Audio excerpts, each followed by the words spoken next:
Assalamualaikum warahmatullahi wabarakatuh. Selamat sore teman-teman semua.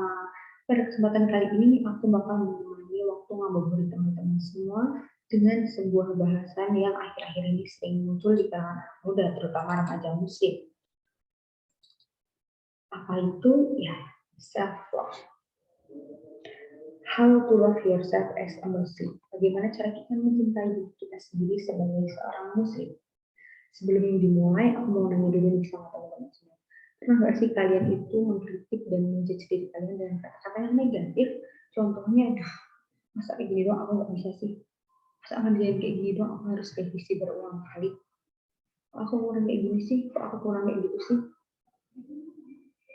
Kata-kata negatif itu muncul dari dalam diri kita karena apa? Karena kita itu kurang mencintai diri sendiri.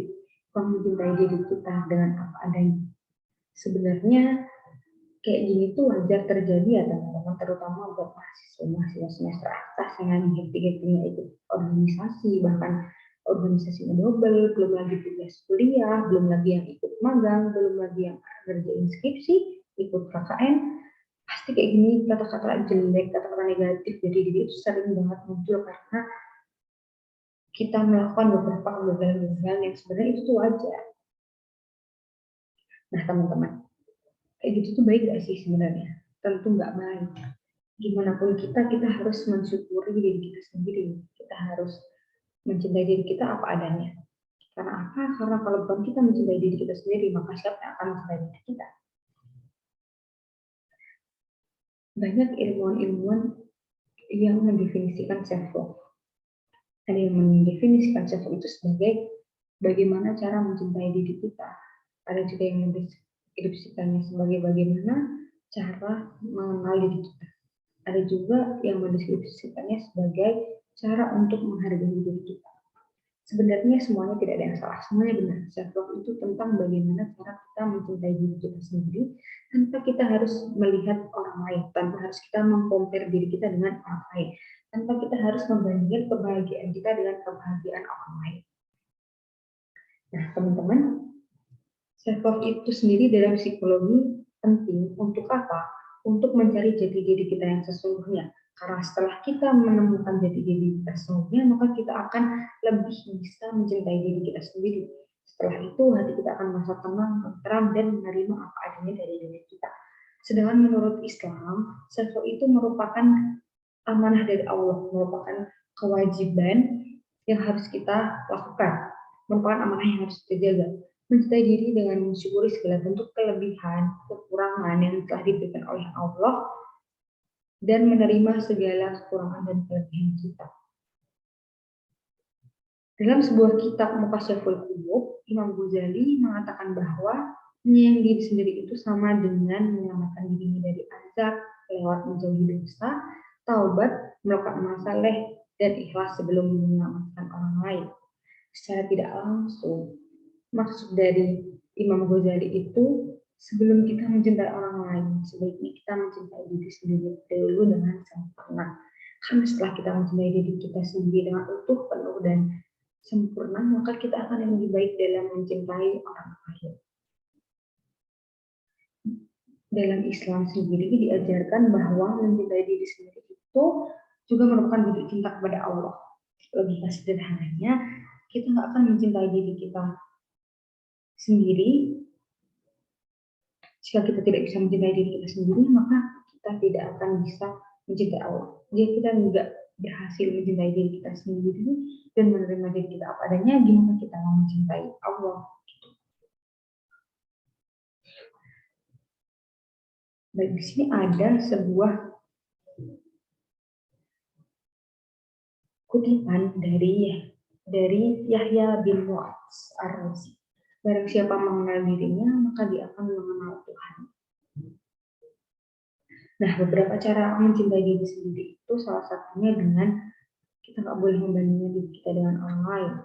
Karena setiap orang memiliki kelebihan dan kekurangan masing-masing. Setiap orang ditakdirkan dengan kekurangan dan kelebihannya masing-masing, memiliki kemampuan masing-masing. Jadi sebuah slogan yang berbunyi jadilah dirimu sendiri itu penting untuk kita terapkan dalam diri kita sendiri.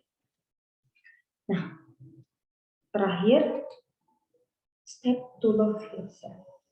Gimana sih cara kita agar kita bisa mencintai diri kita sendiri? Yang pertama, afirmasi positif.